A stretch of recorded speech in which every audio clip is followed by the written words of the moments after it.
And this beat feel like it actually came out of one of your videos. Yeah, probably. I feel like Will made a note. He was like watching one of your videos, and he made a note, and he's like, "Oh, that track looks royalty free. Maybe I'll use it at the start when we actually have him as a guest." This is a vibe. It is. Shout out Will. This is sick. I'm feeling good right now. Feeling all right. Ladies and gentlemen, today we're lucky enough to have yet another guest. Man, it's what a ride it's been. Yeah, so many cool people in the seat. Killing it. I mean, I feel honored to be here in the seat of many of my people I look up to. Esteemed colleagues. Esteemed colleagues. All right, your channel's called Canoopsy. Your name is Isaac.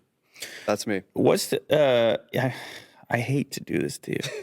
Like, it's painful for me to do this to you right now. Hit me. The name Canoopsy, where did it come from? I had to do it, man. People don't know. Yeah. No. I understand. I mean, I am Canadian. I do make a lot of mistakes. Canoopsy. That's not it, though. Whoa, no. That wasn't bad, though. I might have went there. See, that's what I go with now whenever anybody asks. But it's kind of a childhood nickname for some reason. I don't really know why or the original origins. Maybe I should call my dad and ask him, but we're not going to do that today. Wow. See, normally when you have a nickname, it's something short. Yeah. This is not that short. And it has nothing to do with my name, too, right? Isaac, Canoopsy. What's the relation there? Nothing. There's nothing. I'm kind of into this. I'm gonna do a deep dive one of these days. Okay, cool. And you come back and let us know once, and maybe at some point there'll be a Wikipedia that goes into the historical significance. You got something going on YouTube, is that right? I do, yeah. I make tech and lifestyle YouTube videos. I'm a photographer, videographer. I do designs. I'm an artist. I do a lot of different things, and I like to bring them all together in whatever way I can. This is like when somebody asks you the question, "What do you do?" And then you just bombard them with all the things you are. I just toss it all at them. Yeah. So they're just like, "Okay, cool, man, we got it." I usually just go with I make tech lifestyle videos on YouTube. Canoopsy. Even that, though, is a little more than I would typically do. I'm trying to escape those situations often. What do you say? Oh, man, it's a variety, but I just be like, I'm in media, and that's it. Bye. See you later.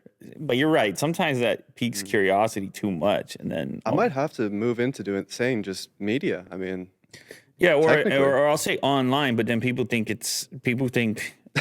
you know what I'm saying? I know what you mean. When you say I do online videos, yeah, that goes into different places. It's weird. Like, so I've tried a few different versions, but marketing, you can always say like marketing or I don't know, man.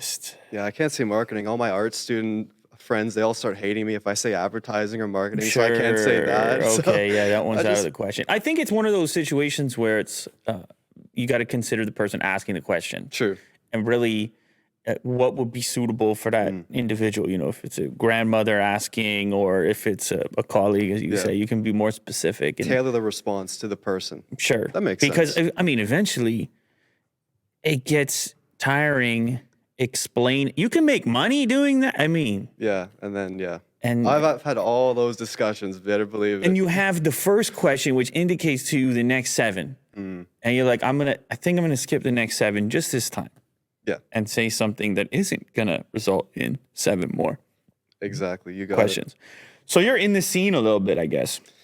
Yeah, I've been doing this for a little bit, as we were talking about. I mean, turns out my channel's been doing tech-related videos for about 8 years, which is shocking.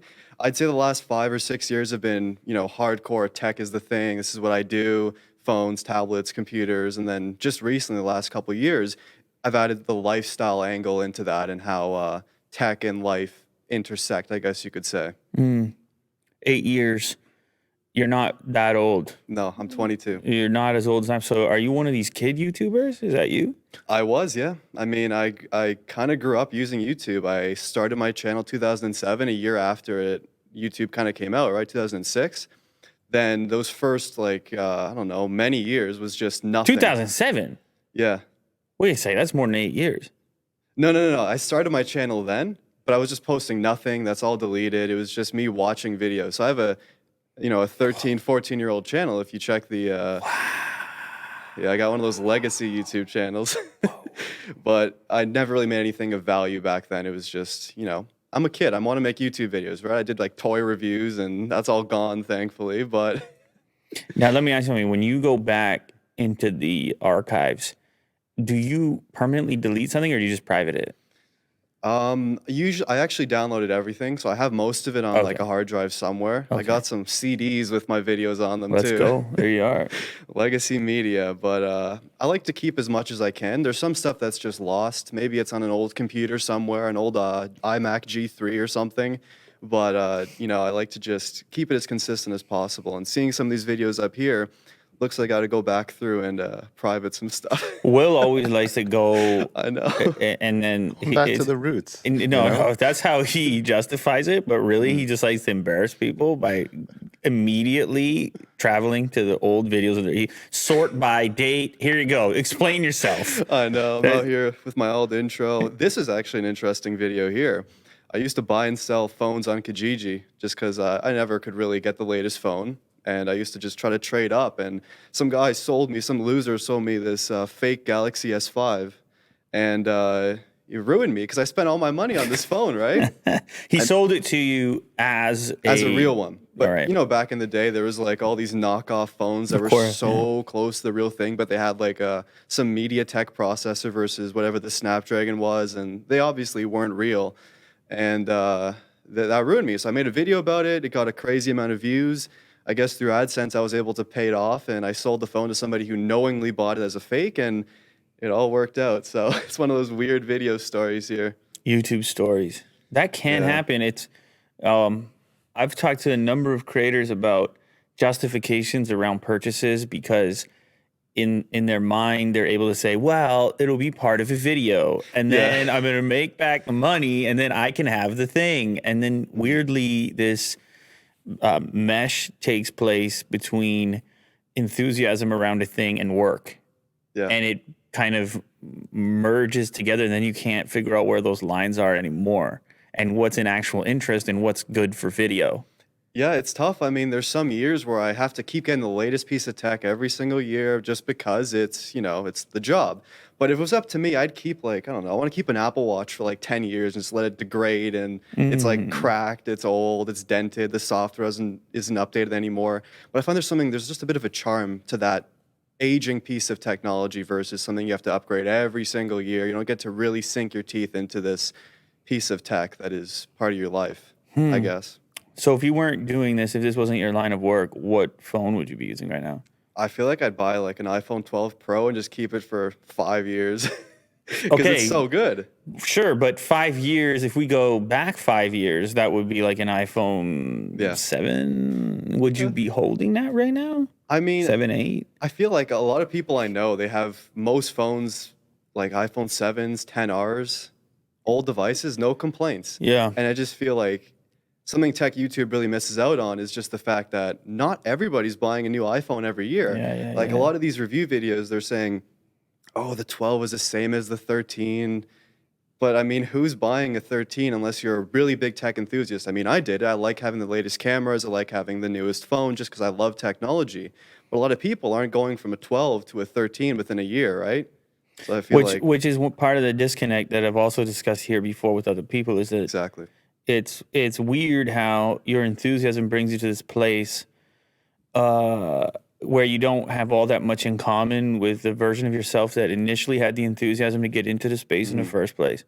Yeah, I've been trying to get back there too and just really understand that's my channel tagline is tech videos for humans. I try to really strip back a lot of my biases as a tech fan and think about, okay, a regular person, how are they interacting with a piece of tech that just dropped? Are they going to be interested? What should they look out for? If they have like an Android from like 5 years ago, is this new phone worth it? And what can you actually do with something versus just, here's a spec list of like 18 different things. You don't know what half of them mean. Let me show you what you can actually do with something. How it fits into life. How does it work? Exactly.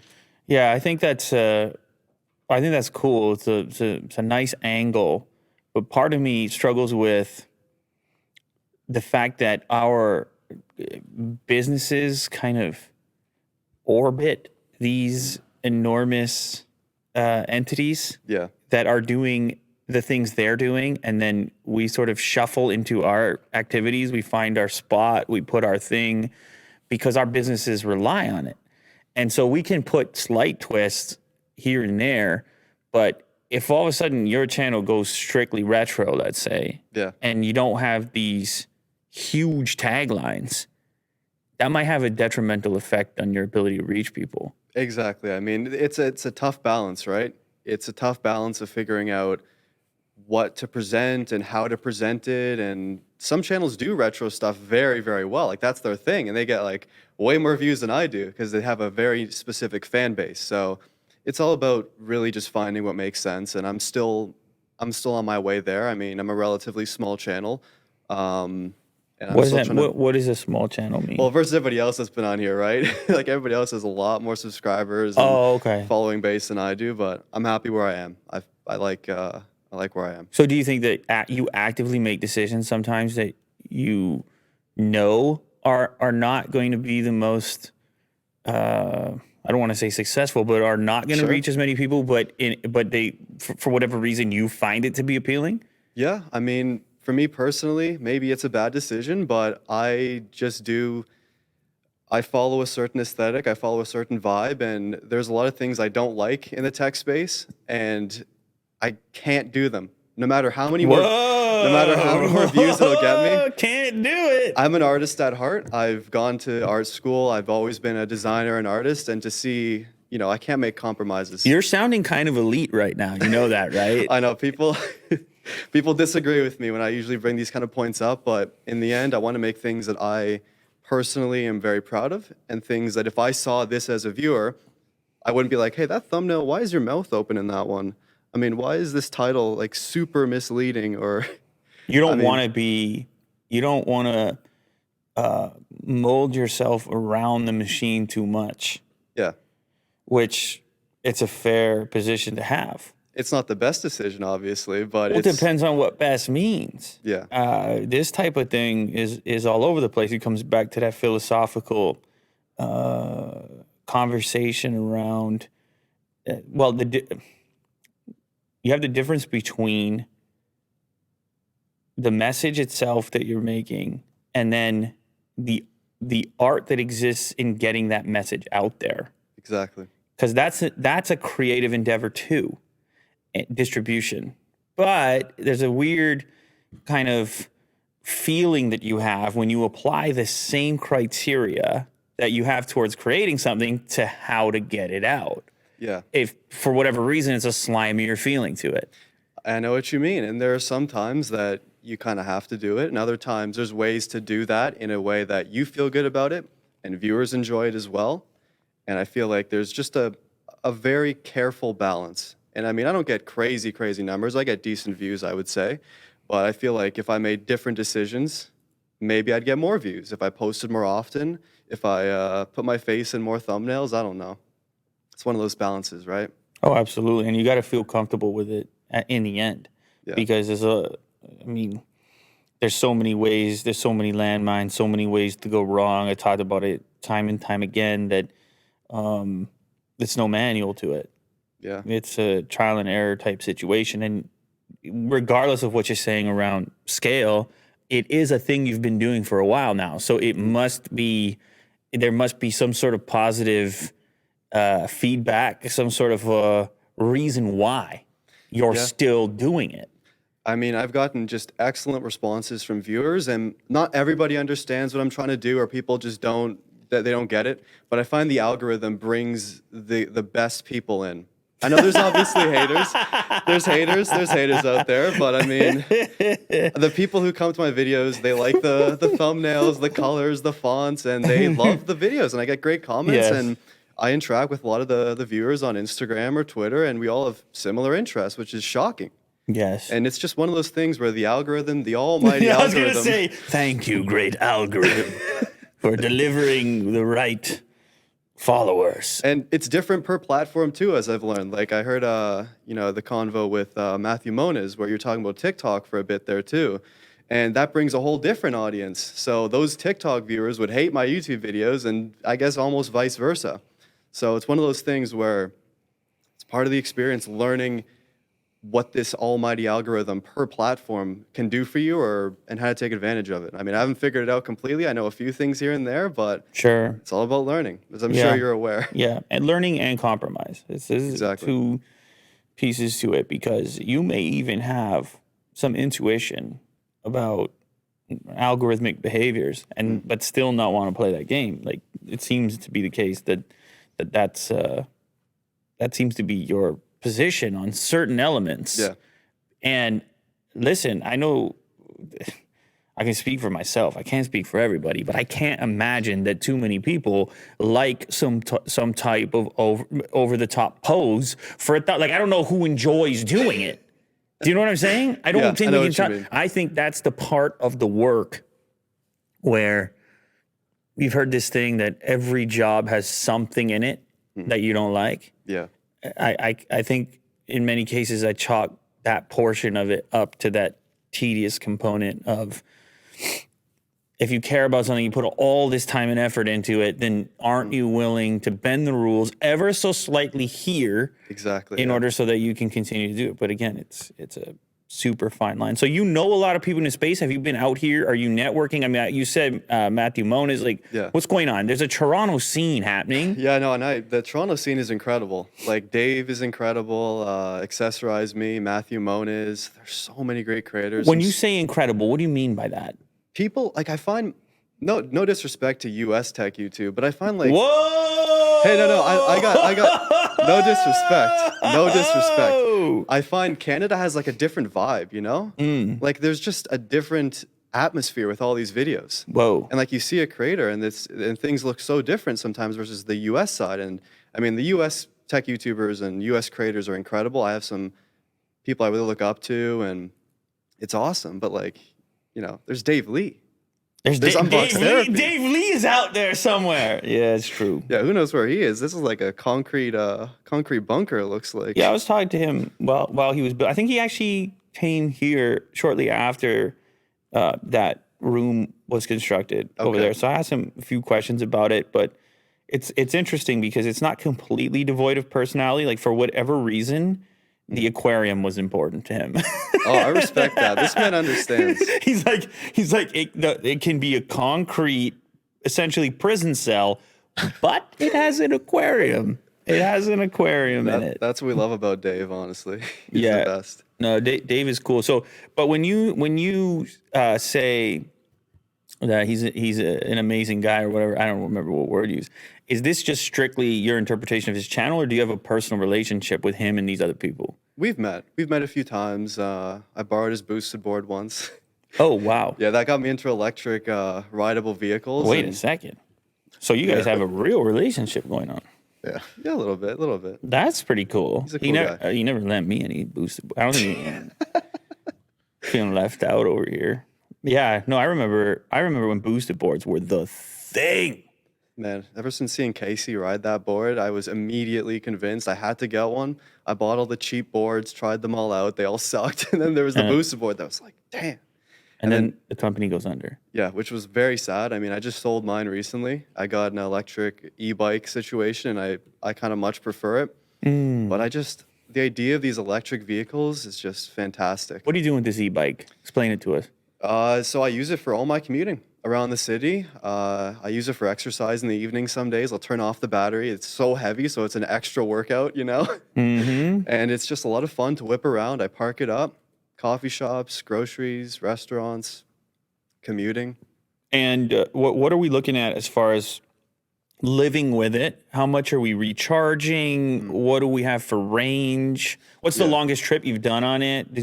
I'm curious. Well, living with it, first and foremost, we were talking about earlier my tiny condo situation. It's parked in my living room, right next to my dining table. It's like an extra chair, but it's kind of a vibe. Right. And I mean, I've gone from, around the entire city with this thing. It lasts like 46 kilometers or something of range, something crazy like that. And it's pretty quick, and it's a lot of fun.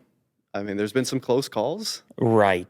In Toronto, Right. But I'm very thankful to the city for actually trying to make it a bit safer with bike lanes. And So it is a bike. You still Yeah, it's still considered a bike, even though it has exactly. the electric motor and you can use it with the throttle, essentially. Yeah, the sad thing about the Ontario bike situation is 32 kilometers an hour is the max throttle speed you can hit. Otherwise, you got to get a license. So you'll see some bikes. Think even the Beachman electric bike that's dropping soon. It's limited to 32 kilometers an hour in Ontario, but in BC, it's something like double or more. So Which is, you're gonna have to figure out, you're gonna have to hack that software or whatever. and they are mostly all hackable Oh, right. with like certain tools from AliExpress or something, but that's beyond my pay grade. This So is what it looks like. It looks like a yeah. motorcycle. Oh, that is cool, man. And it's so sick, but you'd feel kind of like an idiot if you buy one in Ontario and you're stuck at half the speed. Meanwhile, it can go like double or more. I don't know what the exact specs are, but it's a sick bike. No, we're gonna find a way around that. Oh yeah. The third, no, that's not gonna be a problem. So it's That's sick. $4,200. I think so. Is that the one? Yeah. Beachman 64 e-bike. What? It's made to look like a motorcycle from 1964. Is that the idea? It's so dope. It looks like their other bikes, right? I think yeah, 1964, that's the one. So it's stuff like this that, I just love electric vehicles and Here's the problem. It says sold out across the whole lineup over here. yeah, they're hyped up. I think it's just a pre-order situation. Yeah, Indiegogo, but they'll deliver it. It's a reputable brand, I think. Not a sponsor. I'm just, I thought it was cool. I like how you threw "I think" at the end. Not an endorsement. They've been around since 1964. I mean, Have they actually, or are they just inspired by 1964? We need to be clear on this. I went to a bike shop in the Junction, and they had all these old ones, and they're legit. What's Beachman going is on in legit. Junction these days? It's kind of sick. I used to live near there, Oh, really? Okay. but it wasn't as cool when I lived there. One of my favorite spots. I used to be an Italian spot over there with good like takeout pizza. It was called Vesuvio. They just closed, right? They 'Cause of just the closed pandemic. because of the pandemic, and that brought a single tear to my eye because It's tragic. Yeah. I used to just be over there. And what was funny about it is right across the street from Domino's. So they would like sort of look out the window and sneer at anybody that was walking in there instead of over there. But what's going on in the Junction otherwise? It's pretty sick. I mean, a lot of condos going up, obviously. That's Right. what happens. But it's one of those little areas where it's just kind of a vibe. There's coffee shops, grocery stores. Shout out to Junction. It's, older buildings, nice architecture you wouldn't see downtown, for example. I like areas of the city like that where they're very just kind of, They were the ones that were grimy a minute ago yeah. because they still have a little bit of that going on, and it's like It's character, right? There's a little bit of grime is nice. Adds character to an otherwise, just kind of, yeah, Yes. there's some cool buildings like that one down there. You Yeah. don't get that downtown, do you? Maybe. Well, you got the one St. Lawrence Market over Yeah, there, Flatiron. No, that's yeah. in New York, I but think it looks like that. They call it the Flatiron here, but I I guess it's just a style. Like Yeah. it looks like that, but yeah, I mean, it's I love Toronto. It's been a dream of mine to live here. Mm-hmm. Been living here for 3 years, and I love the city. Not everybody shares the same sentiment, but I feel like did you know at a young age that you were trying to get to the city specifically? well, this is kind of sad, but the first time I went to Toronto was when I was 10 years old, and that was like a life-changing experience. Because I'm out here living in a very, very small town with Right.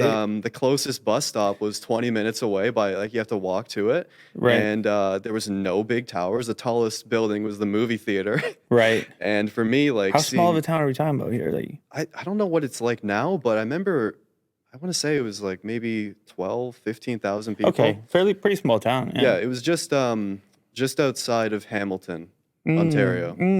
So it was one of those things. Do you where, mind saying the town? Or Oh yeah, no? sure, Is it- Ancaster. Ancaster. Okay. And Is that near like Grimsby or is that like I'm trying to No, it's- pinpoint in my head where that is? Oh, right outside of Hamilton. I guess it's part of Hamilton, Ancaster with an A, Ancaster. not the plane. Easy, Will. Yeah, shout out the Look at that. 905. Considered to be an affluent bedroom community. It Were you affluent? No. So it was a nice little area, but when we moved there was nothing. Like there was just houses, grocery store, Sure. movie theater, and I mean, my parents spent all their money just trying to get a nice small house, and they were not that as much as they are today, because it was just, I mean, Hamilton's improved quite a bit, but back in the day, Hamilton was like, it was not the best place to live. I mean, our house was falling apart. There was like bats in it and stuff. There was people walking in the backyards with knives. You know, it was one of those things where this is not a good place to be. And Hamilton has improved quite a bit. Yeah, I was gonna say there's some person watching from some other place in the world, and they're like, "So what, Hamilton? How dare you?" You know what I mean? Yeah, but But you're right. Like as far as around here terms, because this is, I mean, as far as spots to be born on the planet is a pretty gentle spot to be. yeah, But in relationship to that gentleness, like Hamilton was one end of the spectrum, and I recall. But yeah, it's like a lot of things around here. It's not as rugged as it once was. exactly. And you know, it adds charm to a city, right? But So anyway, so you have this visit to the city, to Toronto, and you're like, I'm gonna be, wait. You're 10, and 10. what happens? I mean, I see billboards for the first time. I see buildings that are ridiculously tall. And maybe the billboards was kind of what got me into advertising to study that later on in life, but that's a whole other thing. But just seeing the city and seeing this just these crazy towers and some of the condos, and I thought, wow, this is a whole life outside of my little cozy Ancaster home. So it was always a goal, something I never thought would be achievable because of the prices and everything, and just it's a lot. I mean, it's a lot to get used to, and over time, it was something I've worked towards. And I went to school at OCAD Of downtown, course. and for me, that was you know, that was the reason why I was able to move, and of course, business and stuff too. There's some great How creators was out how here. was OCAD? Are you? What do you say? What would you say to a youngster? Like, never mind OCAD specifically, but they want to go to a school like OCAD. They want to be, they want to get into something creative. What's the ROI? What do you say on that? I think it depends on what This you is an plan. art school, by the way. I Yes. just didn't even. I need to preface it. Go Yeah. ahead. Go ahead. OCAD's an art and design school, and they do all the stuff, everything art related to design, advertising, writing, illustration. I'd say like depending on what you're trying to get into in life, like depending on the subject, think about how you can study yourself, and think about how a school can help enhance, you know, your learning. Because some things like film school, for example, a lot of people say like, oh yeah, just don't go to film school, study on your own, you'll learn more, whatever. And in some cases that makes sense. You know, if you have access to the gear, you can spend a little bit on a camera and use online resources. But I find a school like OCAD, full of other creative people, like the people at OCAD is what was the best experience for me. Great profs, students who are very like-minded and having great discussions. And I work with a lot of the people from school on projects, or I help them with their projects and vice versa. So for me, I think like if you're trying to go to university or college, I recommend thinking about what your long-term goals are and if a school can help you reach those goals. Because a lot of cases, depending on the course, obviously, they can help you reach for the stars and achieve your things. But now, especially with the changing job market and just how things are online, you can learn quite a bit on your own too. And a lot of people are just not going to university or college because they can learn a lot on their own. And a lot of these big companies, Google, Apple, whatever, might be wrong, but they don't even look for, you know, like diplomas, degrees anymore. They want to see creative, smart thinkers. And that's awesome, I think. Yeah, you have probably different advice for different people. I mean, some people are self-driven and they can get a lot done without really being Yeah. pushed or needing a systematic approach. Like they may have their own systematic approach. With the internet as a resource, it's true you can learn a lot, but you still need to have the intent and concentration. There's a lot of distraction over there too. Oh, there is, yeah. So there's a lot of ways to get off task. I think it's been a somewhat hot topic of conversation, especially around the money spent on post-secondary education. And around here is one thing, but you got some hefty Oh, yeah. bills, and you're fresh out of it. I don't know how you financed it, but some people, where they're sitting there paying student loans for a long period of time and maybe feeling as though they didn't get it back as far as their Yeah. job opportunities after getting out of there. Yeah, it's one of those things where it's tough, and I hear terrible stories about people who are still paying off their student loans their entire life, and that shouldn't be a thing. I mean, people should be able to get educated if they want to, and it's tough. It's a tough situation. But in your case, it all worked out. It worked out. I mean, there are some long nights I wish I had skipped at OCAD, and I wish some assignments I didn't have to do, and a lot happened, but I'm generally positive about it, about what I learned and the people I met, and it changed me as a person, I find too. It really pushed my love for art even further because, I mean, I've always liked art, but seeing everything from a different artistic perspective and learning from other people how to approach things and be a better artist is what was very important to me. Today's sponsor is HelloFresh. HelloFresh. It allowed for the cooking to come back in the kitchen. And there is just something about a meal that you interacted with when you saw the ingredients that went into it. You didn't have to guess. You know what it's made of, and it's fresh ingredients, and they make it simple to come up with these dishes. I mean, I probably wouldn't be making a peachy keen barbecue rub pork chop. Like, it probably wouldn't happen. No. But HelloFresh sends it over, and next thing you know, Chef Lew in the kitchen. Mm-hmm. And then sometimes you're in a pinch as well. And they even got meals on there, and I mean time-wise, and they even got meals on there, could be ready in like 15 minutes, which that's almost as fast as fast food right there. One pan, cheesy black bean tacos, 15 minutes, ready to go. Sometimes the thing could even be chopped up. Oh, yeah. HelloFresh offers the flexibility you need to easily customize your order on the app within minutes. Easily change your delivery day, food preferences, and plan size, and skip a week whenever you feel the need to. Go to HelloFresh.com/LewLater14 for up to 14 free meals, including free shipping. Thank you to HelloFresh. Today's sponsor is also brought to you by DoorDash.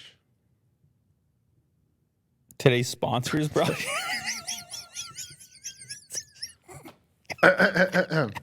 Today's episode is also brought to you by DoorDash. DoorDash, man, that's an easy one for me. This comes in handy so often when I even started to do a thing, because you can order pizza direct, but all your stuff's already in DoorDash and it works so well and you track your order. It's just more advanced. So that's the thing I've been doing recently is even when I'm ordering pizza, I'm going to the DoorDash app because it is just more streamlined and all my stuff is in there. Makes life easier.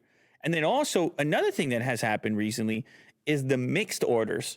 Sometimes my kids, they can't figure it out. Some variety. And so we could get one thing over here, one thing over there, or you could even find the ghost kitchen spots that have multiple items. Wow. That you wouldn't even expect would be together under one roof, one delivery, but multiple genres of foods and desserts and so forth. I was eating a pumpkin cheesecake the other day. Wow, don't go crazy. No, I was eating a seasonal pumpkin cheesecake the other day, Cheesecake Factory. So don't goof around. Get your DoorDash going. Hurry up. Yes, this past year has taught us to savor every moment together. Spend less time prepping and cooking and more time with the people you love with the help of DoorDash. For a limited time, our listeners can get 25% off and 0 delivery fees on the first order of $15 or more when you download the DoorDash app and enter code Lew Later 2021. That's 25% off up to $10 of value and 0 delivery fees on your first order when you download the DoorDash app in the App Store and enter code Lew Later 2021. Don't forget, that's code Lew Later 2021 for 25% off your first order with DoorDash. So tell me something that you love about YouTube and this job and something you hate about it. Yeah. I like being able to do whatever I want. I like every day being different. I like waking up one day, I'm, trying out this phone that nobody else has. The next day I'm out in Germany in a car that's unreleased. Next day I'm just sitting at home thinking of ideas. I'm at a coffee shop one day drawing. Like it's always different. And I mean, this is what a real day in the life looks like. I'm just at the computer all day for, in this case, 48 minutes. But every day's different. Every day's a different experience. There's opportunities to learn new things, try new things, experiment. People tell me directly, I don't like this. I do like this. And that inspires me to try to do more things and push the game even further. So I like that. I like the idea of flexibility, freedom, creative expression, you know? It's one of those things I thrive off of, I find. You talk about getting up in the morning. What time is that happening at? Ideally 6, 7 a.m. 6 or 7? Yeah. You hold yourself to that? Yeah. Is there an alarm involved, or does it happen natural? There are 3 alarms. 3 alarms. I got the Google Home Mini. Okay. I got the iPhone. I Right. got the Apple Watch. And there's probably one more I'm forgetting. I got to wake up, coffee, first thing. Of course. Yeah, no, I'm in that. I don't even think it's one of those, I question my functionality until the coffee hits. Sure. I'm a sort of zombie on my way to try to configure my coffee. I'm a zombie, and I'm not even feeling confident that I'm going to be able to execute. And then somehow the coffee magically happens. You know, one of the weird habits I've had, by the way, you didn't say the thing you hate. Yeah. Yeah, I'll get to that. Want me to do it now or? Yeah, go ahead. Do it now. Okay. Do it now. I was going to go on a tangent, so go ahead. There isn't much I hate. I mean, on some occasions, like you're filming A-roll, it gets tough. You're shooting a thumbnail, you can't figure out what to do. Can we just dig into that right there? You're filming A-roll, it gets tough. A-roll, Expand. I think A-roll is my least favorite. I mean, I like talking, but when you're...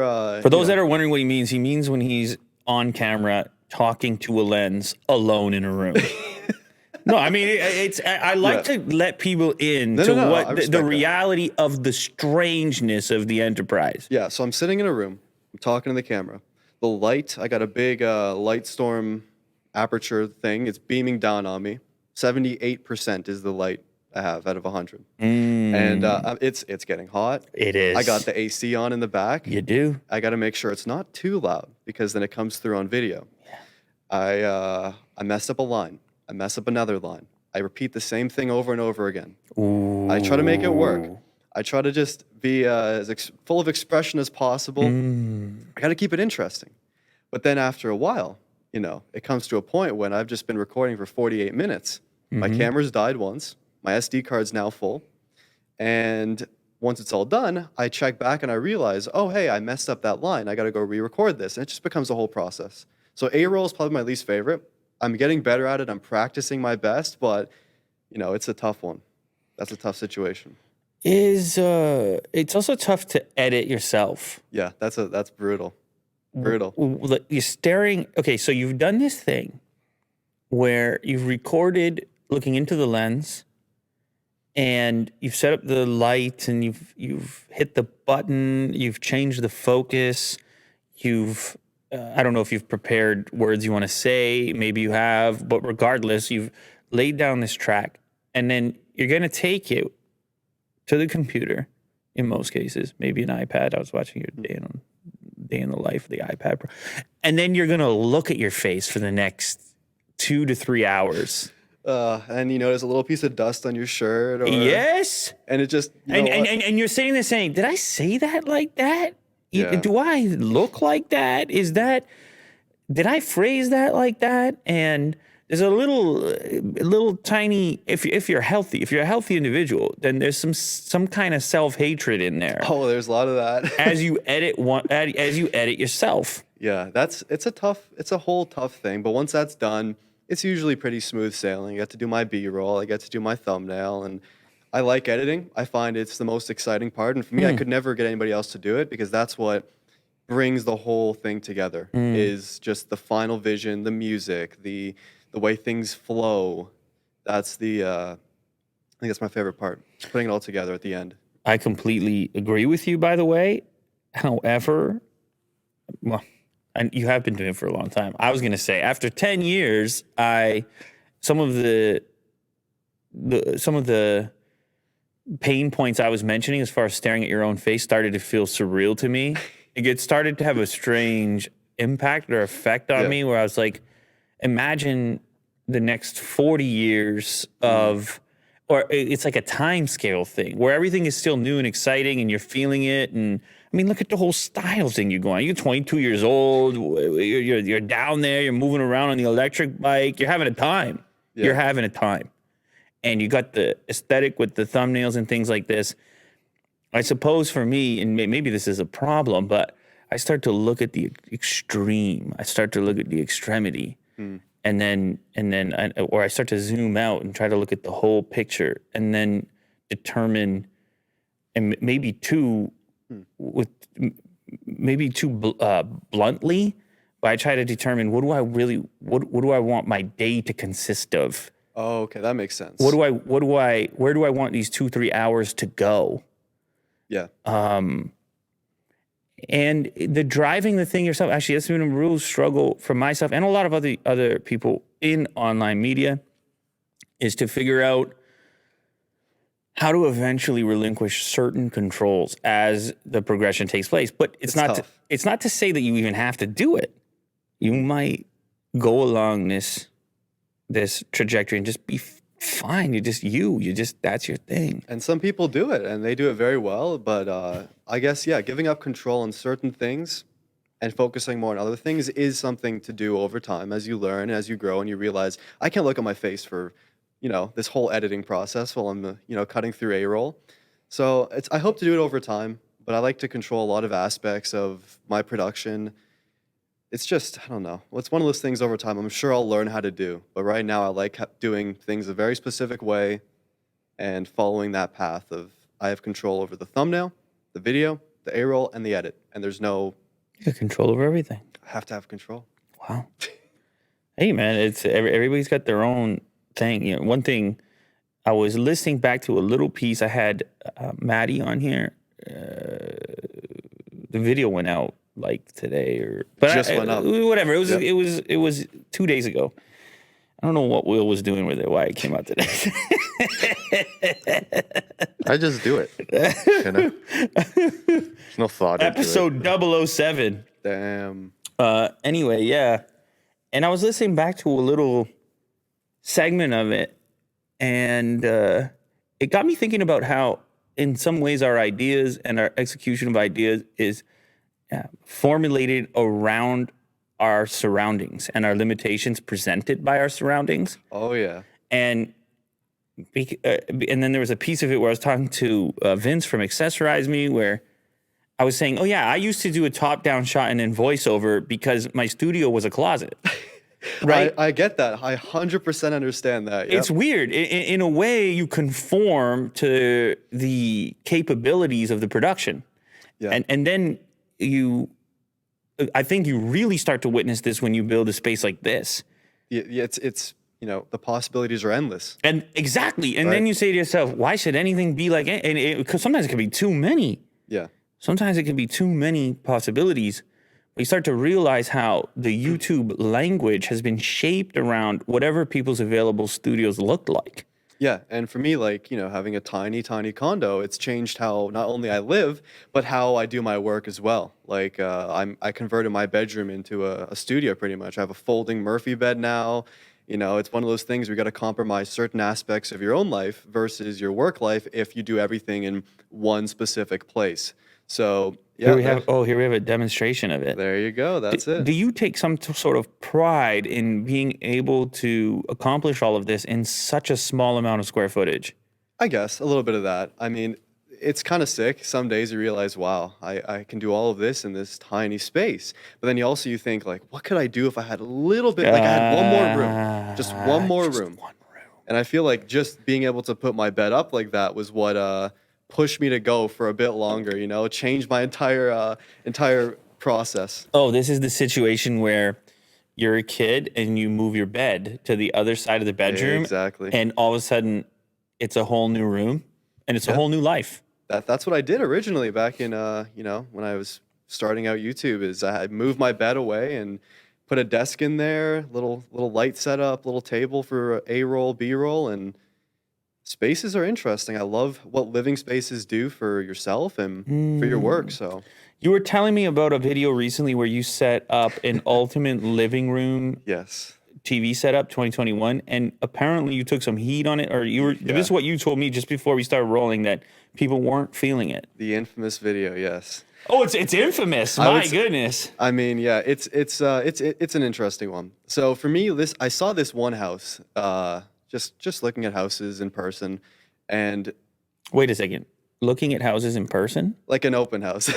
You're trying to buy a house. I'm just looking, seeing what the market's like. It's a goal in the, I would say, the short term. It's also fun to just go to open houses. It's kind of sick, right? Yeah, but it's like you're letting me in the house right now. I just get this. Well, it was like the middle of COVID, so for me, like saying in person is, Right.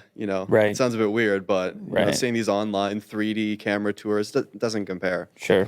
But I saw this place that was an old parking garage, like not an old parking garage, an old auto shop. And you could tell it was from like 1930 or something, and it was concrete floors, and the outside was just a cube. There was maybe a couple windows, very cold. But the people who lived there changed the entire scheme of this building and turned it into this incredible home. And that really changed my view on architecture in general and living spaces, because you're taking this thing that's traditionally industrial and used for a whole different purpose and turning it into a living space that feels warm and inviting and different. And that's what I love about Toronto is a lot of these buildings, they used to be something else, and now there's something completely different, like a tattoo shop that was once a old bank. They got the vault door in the back. That's kind of sick. Oh yeah, trying to remember the restaurant I went to. I don't know if it's still there. COVID did a number, but you see this sometimes where a restaurant will go into an old bank and the coolest room to sit in that you would have to book would be the vault. Like Tironi, downtown. They Is it Tironi? I was thinking, no, it's not Tironi though. that was an old jail, court and jail setup, because they have a jail in the basement. They have all the bars and stuff, and at the very top, it's like this lofty, beautiful space. Tironi, yeah. I was thinking further east on Queen. The nose it has a big nose on the front. Yes. I can't remember the name of it. I don't know the name either, but I know exactly what you're talking about. It's actually a good restaurant, but who knows? I was there 1,000 years ago. But see, that's the trouble with all the condos, though. Yeah.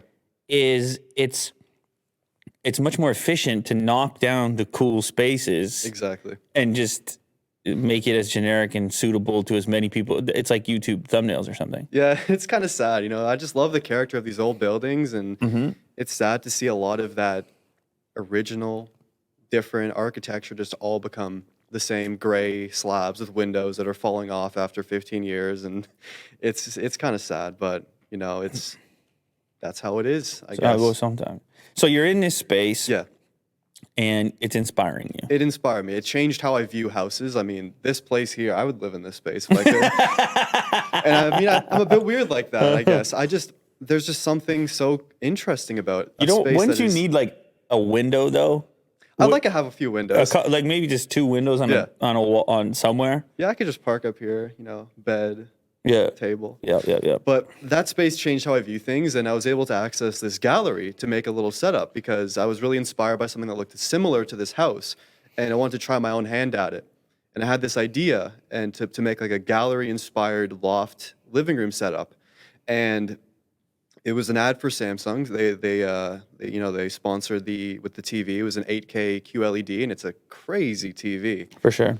But I made this video, and I thought, all my close people I know from art school and stuff, they all thought this was the sickest thing. And I'm like, this is so sick. We finally executed this after months of planning.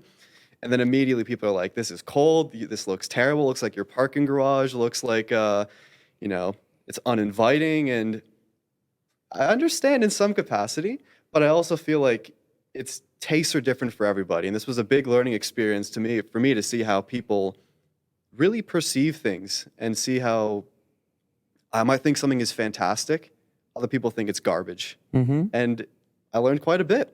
But in the end, I'm still proud of what we made. And I think the people who did understand, I got some great comments from them saying I like the Bauhaus aesthetic, the brutalist style.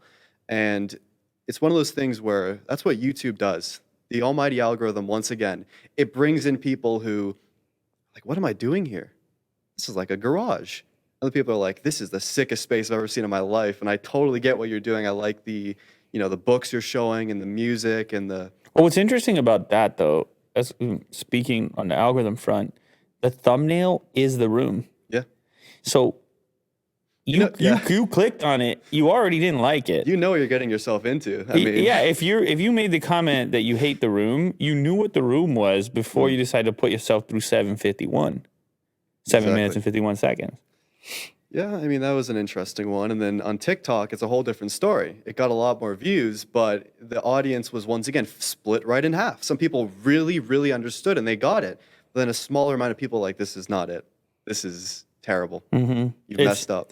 the tough. It's a real tough position to be in where you're trying to do something different, but at the same time, you're also aware of what's suitable to most people. Yeah. And I got a video coming up with IKEA, and I think Wow. I think a lot about companies like IKEA, where they have so much influence over what is the norm or what is widely appealing or acceptable, Yep. because they solve the convenience problem and they've found so many efficiencies in design and then also in distribution and so on. But I think about the workshopping around a new product for a company like IKEA that has to be capable and suitable globally in all these markets and at a very specific price. And it has to be capable of being transported easily because of the type of people that are going to pick the thing and pick it up and wherever it has to be moved to. Speaking of small condos, you got an elevator, it has to get up there. Exactly. You try to think of condos without innovation in furniture, and it's just like your mind goes wild trying to figure it all out. But sometimes I just like those sort of thought experiments about the difference, the gap, because they're not they're the biggest furniture company in the world, but you wouldn't think of them as typical. Like for some reason, when I picture somebody who's mad at that setup, I picture them wanting like a big fabric couch that I know. completely gobbles them alive. Like Yeah, that's what people expected, and I'm just curious when people say it's like such like it looks like garbage, but like what were you looking for? Like what is the setup? This is my ideal setup. But what does your ideal setup look like? Do you look for a huge couch? Do you want like a shag carpet? They Do you do. want like mahogany, this and that? And that's just not me. I mean, right. growing up, I mean, we didn't have a lot of money. And so it was kind of a forced minimalism I grew up in. It's like, you know, maybe that's what's inspired a lot of my taste today is just this forced idea of minimalism. So you where didn't have a big fabric sofa at one time in your life? It was from IKEA. It was like a black leather $200 sofa, and it was nice, but that was like one of 4 pieces of furniture in the living room. We had a TV that was like a CRT, you know, for my entire life in that house. So 16 years, we had a CRT TV from, I guess, the early 2000s up till 2015, which is ridiculous when you think about it, right? Whoa. And the first piece of tech I got was an iPod 4. And I used an iMac G3 for almost most of my young childhood life.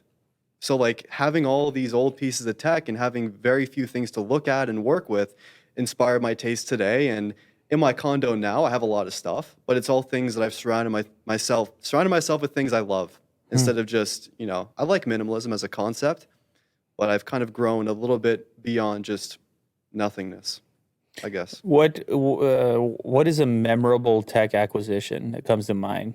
Formative, big moment. Oh, I got this thing. For me, that was the iPod 4 and then the iPad 3 after that. My aunt bought me those, and it was The aunt was supporting the tech. yeah, she got me into it. I mean, Really? it was that silver-backed one with the camera, the first camera one. And getting this little piece of tech, everybody had iPods at school, and people even had like old Blackberries their parents gave to them. And getting this little iPod that could access all these games and the internet and put music on it, and with a camera, I could shoot very simple videos and take photos, and that was just like game changing. It's so thin, it's so polished.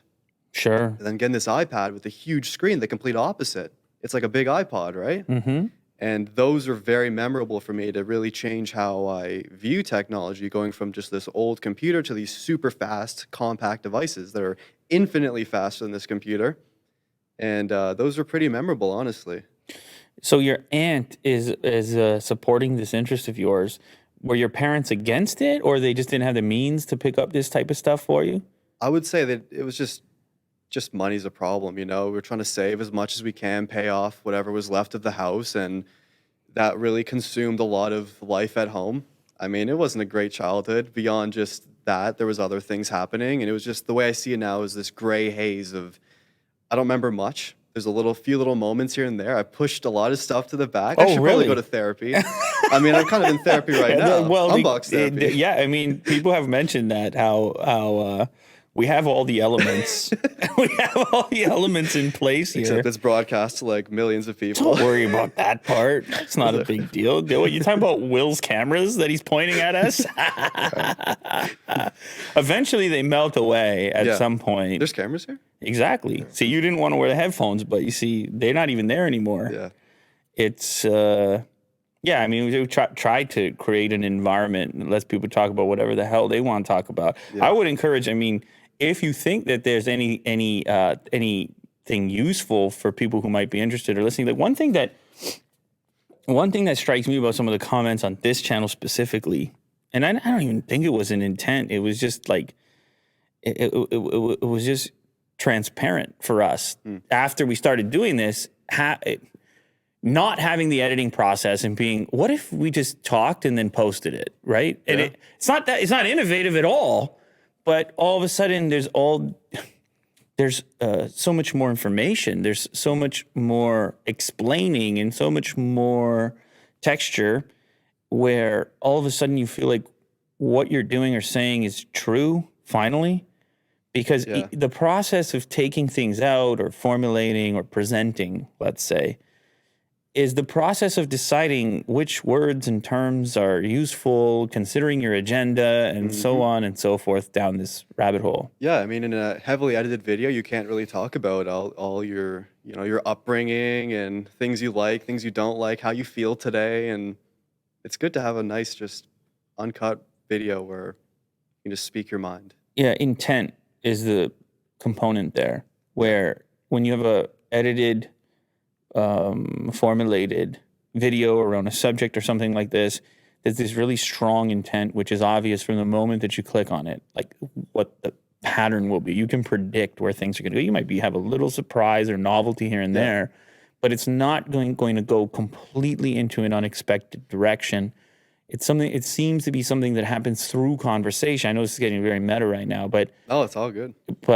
we even on this show previously we're talking about the news, and it's like me and there's a bunch of news stories, and it's like I'm getting through these news stories efficiently, and maybe there's a slight take here or there or a little rant or riff, but it's still just my own voice swirling, and fatigue sets in at a point compared to conversation in which you can be prompted or in the moment have a memory or a recollection or an inspiration, or you can have a thought that seemingly came from outer space. Yeah. And you're just like, oh yeah, that's interesting. Or maybe I'll take that with me or keep that or hold on to that or utilize it. Or it's a much more unexpected endeavor for those that are involved, but also for those that are watching. And so we've gotten some comments from people that apparently find this to be useful. Yeah. And apparently find some sort of relationship, even though they might not be YouTubers or even content creators, but where they would be, oh, I can relate to that particular thing about that particular person or the way that you were thinking about. That's a beautiful thing too, right? It's just, you would never think you can connect with somebody over your love of a coffee shop or the way you were brought up or the town you lived in. Not just a specific town, but like the general vibe and atmosphere of a small town versus a big city. And that's one of the most beautiful things about making videos for everyone, the internet. Relationships, being able to relate, and therefore through the ability to relate, the opportunity to no longer feel isolated, to no longer feel like you're the only person going through a specific thing. Yeah. Because it's been a very isolating time. It has been. I think a lot of people have dealt with, themselves. Like for me, it's been a revelatory time the last, I guess, 2 years now. Just seeing what I want to do with my life, where I want to go from here, what's important to me, what's stuff that I can leave behind and move forward with. And it's been a lot of time to think beyond work, which has been what I've been doing a lot of. It's been a time to think about myself and think about how I can be a better person and where I can go into the future, you know? Do you think that it's important to leave things behind? Certain things. I think a lot of things I've been through, I've grown from them and they have brought me to where I am. But there's certain things I don't need to think about this anymore. These people, they don't need to be part of my life anymore because it just brings me down and just puts a halt in my workflow. So it's maybe not the healthiest way to approach things, but there are certain cases in life where this has played its course.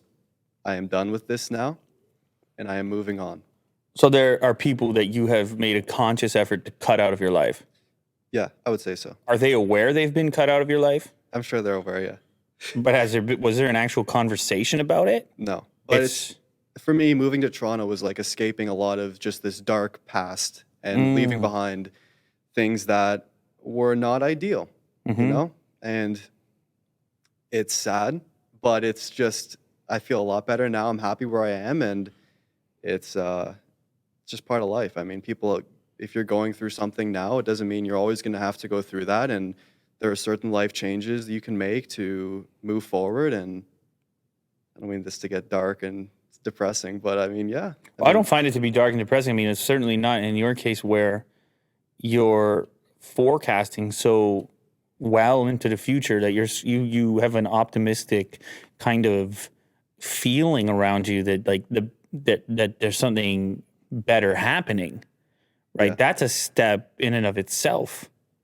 And I'm curious about that, the importance of that. How much time do you spend focusing on the future? Well, I mean, as you probably know, with work right now, like it's a busy time with tech releases, and it always is. I don't get much time to really think about what I want to do 5-10 years from now. But I know in the back of my head, I don't think YouTube is what I want to do when I'm 30, 35. I don't know. I'm still working on what that future looks like.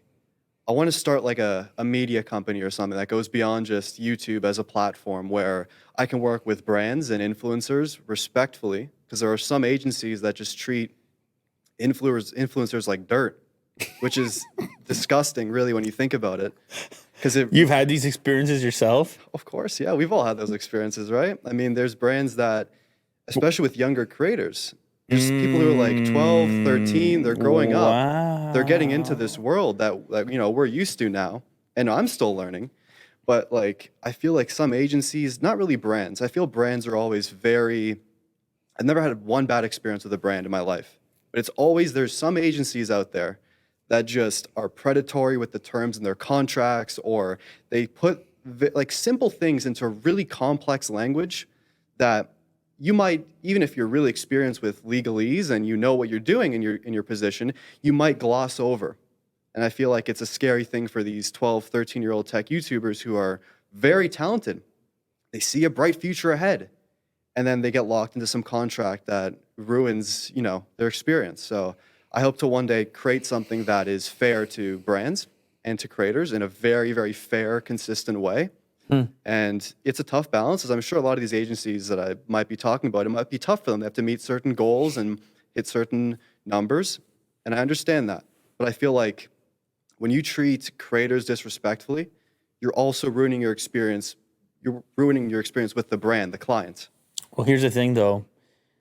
In your case here, you're speaking from your point of view. Yeah. Your point of view is in reference to your own behaviors, and you'll be like, "Yo, why you treat me like crap? I have the best interest in mind. I'm doing things right." I'm not so sure all influencers follow the same rules. Oh, true. Believe me. I bet you there's some wild stuff out there as far as expectations and timelines, and I've personally probably been a part of them, right? And so it is certainly a balancing act, isn't it? Yeah. As far as the brokering of these groups that it seems have a future working together. There seems to be no way around it. Let's dig in there, though.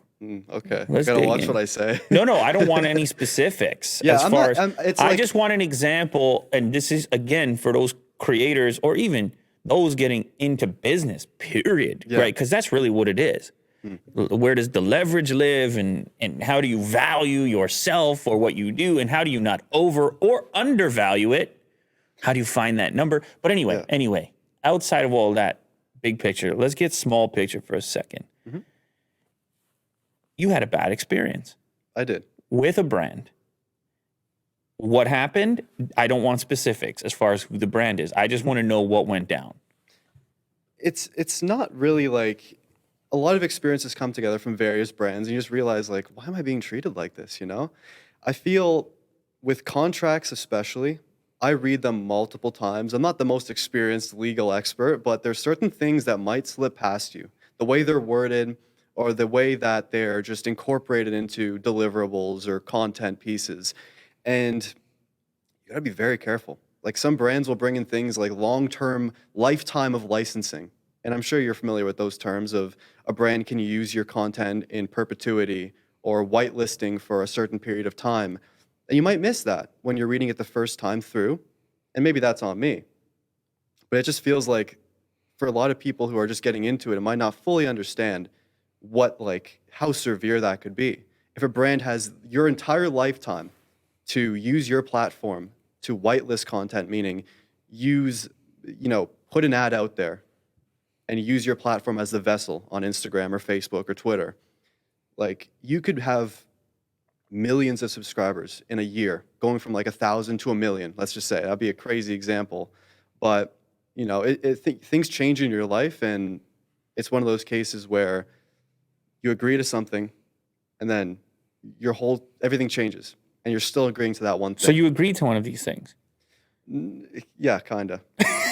I mean, but there's other things as well. But what happened because of this agreement? What was the outcome other than your discomfort now that they could potentially do this thing in the future?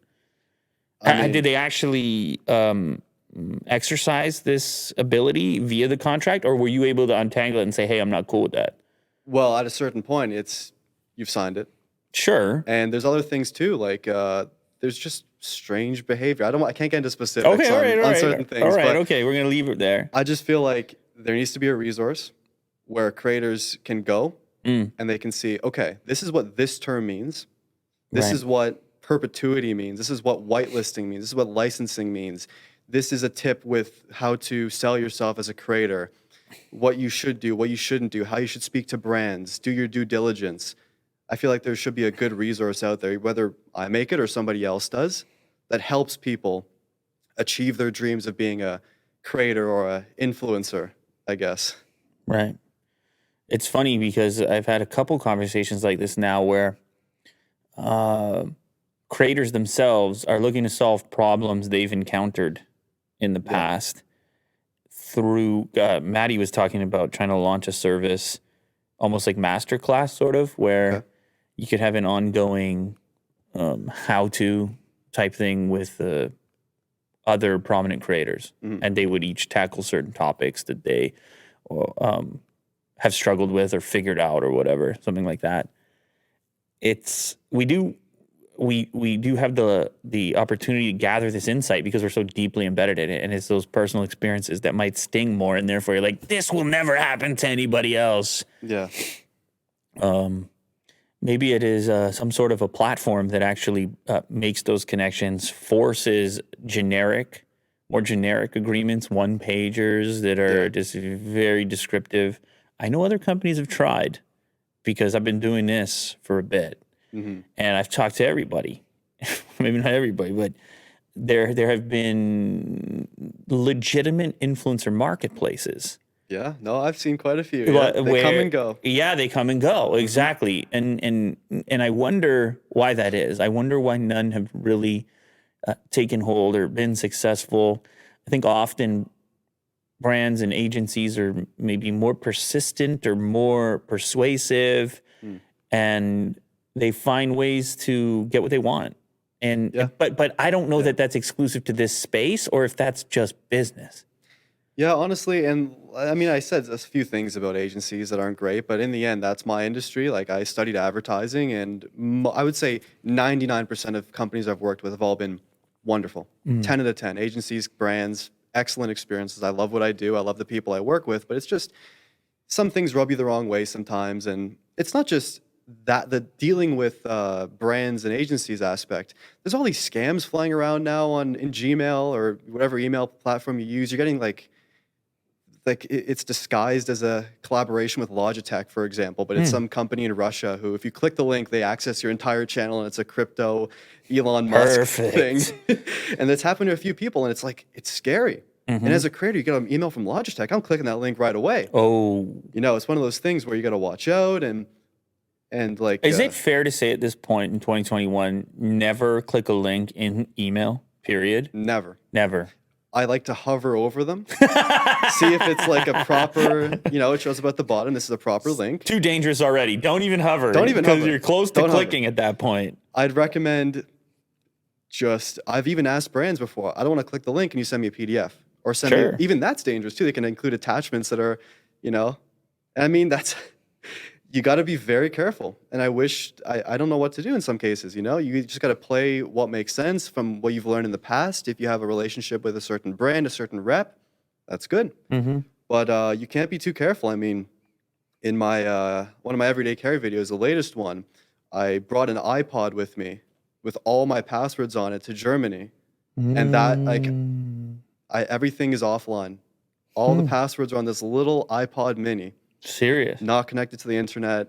And I know it's a bit extreme. Some people said, wow, this guy's he's out of his mind. Right. But in a world where your whole life... In a world, your whole life is online. That's weird that came back around since we were goofing on the mics before it even happened, but go ahead. Yeah, but in a world where your whole life is online, right? And one wrong move, you lose everything. That's your whole career, your whole business just gone. And YouTube has been good getting back people's channels, and Instagram is okay, and I'm sure Twitter's fine, but it's scary. Can you imagine one day you wake up and just everything you've worked for is gone? And it's, No, it's watch out. Don't click links, people. It's terrifying. And Will did it the other day. He clicked the link in his email. It was from Twitter. And I immediately was like, dude. Slapped the mouse out of his hand. I was like, dude. It was on his phone. And it turns out it was okay. But yeah, it's we got to get to a certain point where there's some sort of unwritten or written rules around, because you got all kinds of young people and who knows what's going on. You're expected to learn about all this. Yeah. It's one of those situations you remember when you're a kid and you feel like the adults have it all figured out. They're the ones driving the cars and paying taxes, and one day you'll figure it out, but then you become an adult and you're like, nobody has anything figured out. Yeah, honestly.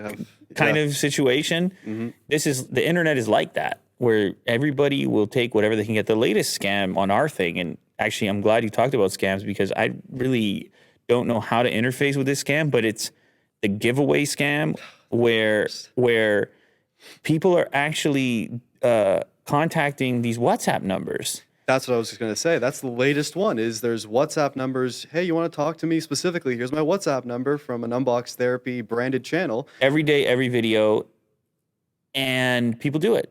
And then I see on social media that they send $50 and obviously it's working, or they wouldn't keep doing it, the scammers.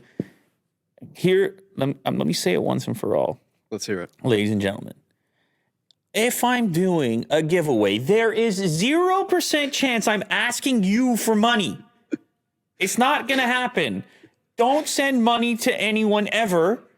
The most I would ever ask you for is where to send the thing, but even that would come from an official communication. It would come from an official Twitter handle or elsewhere. Click on the profile, see if the profile is actually the Unbox Therapy channel, for one.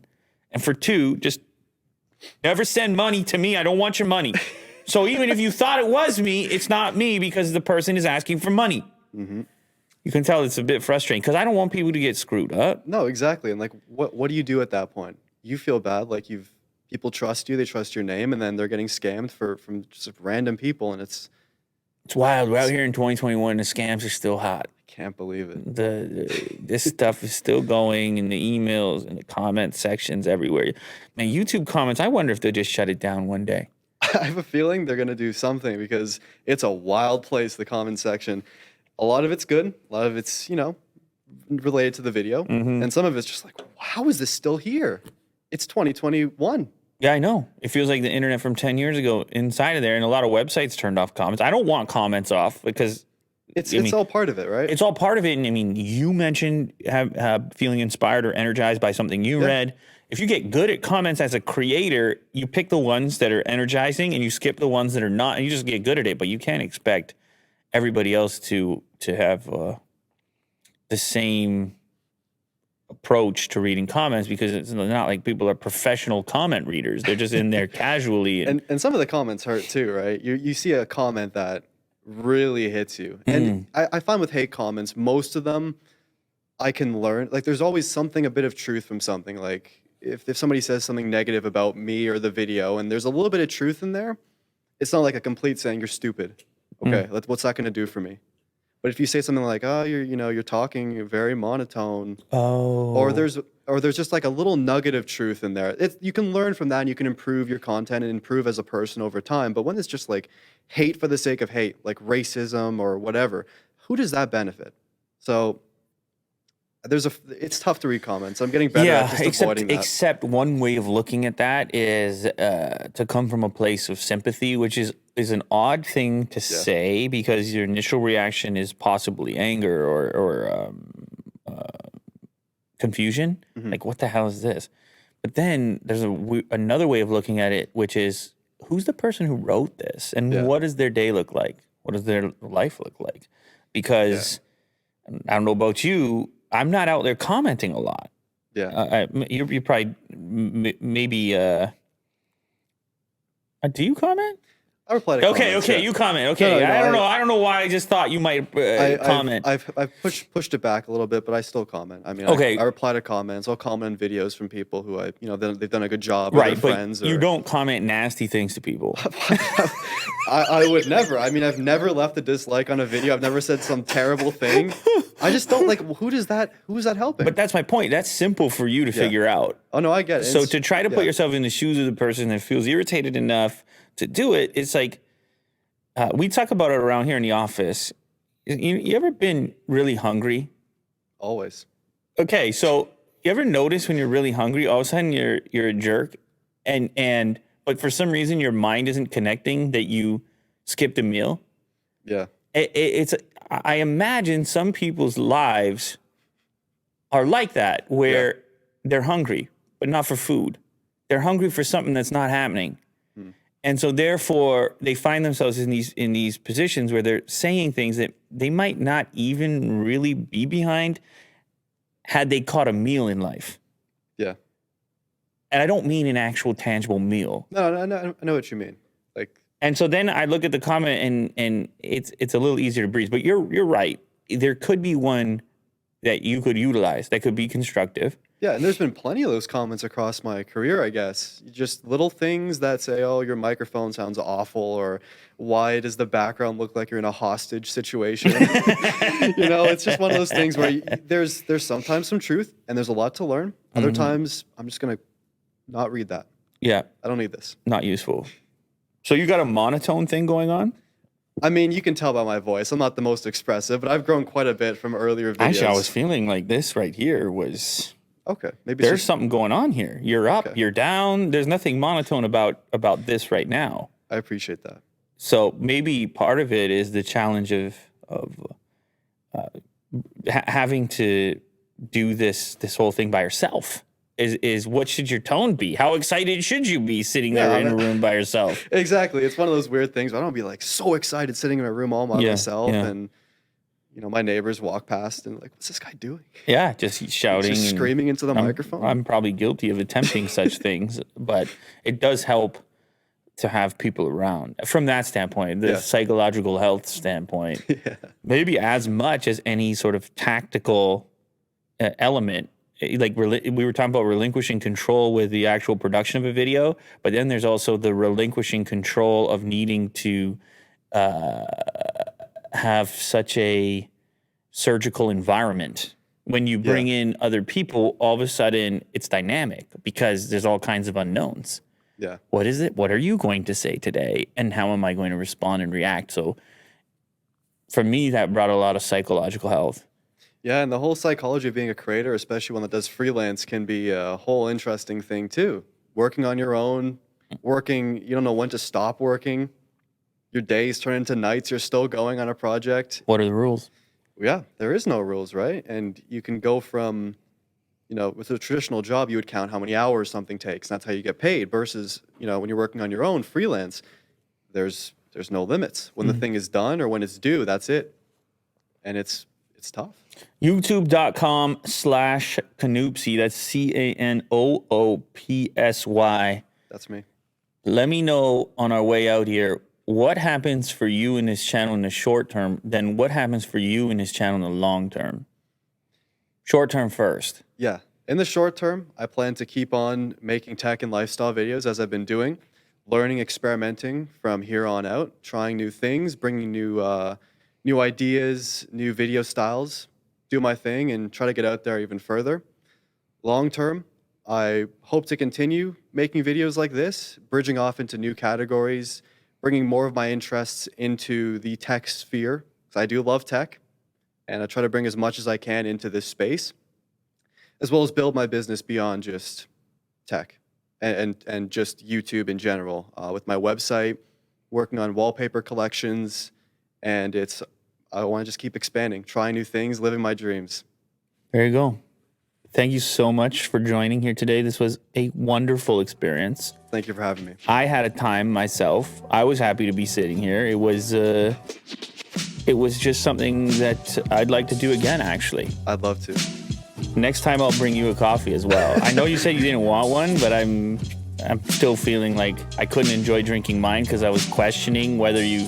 I'll hit that coffee. Whether you truthfully wanted one, but were being polite to say you didn't want one. Either way, thanks again, man, and we'll see you again. Thank you for having me. It's an honor. You got it. Peace.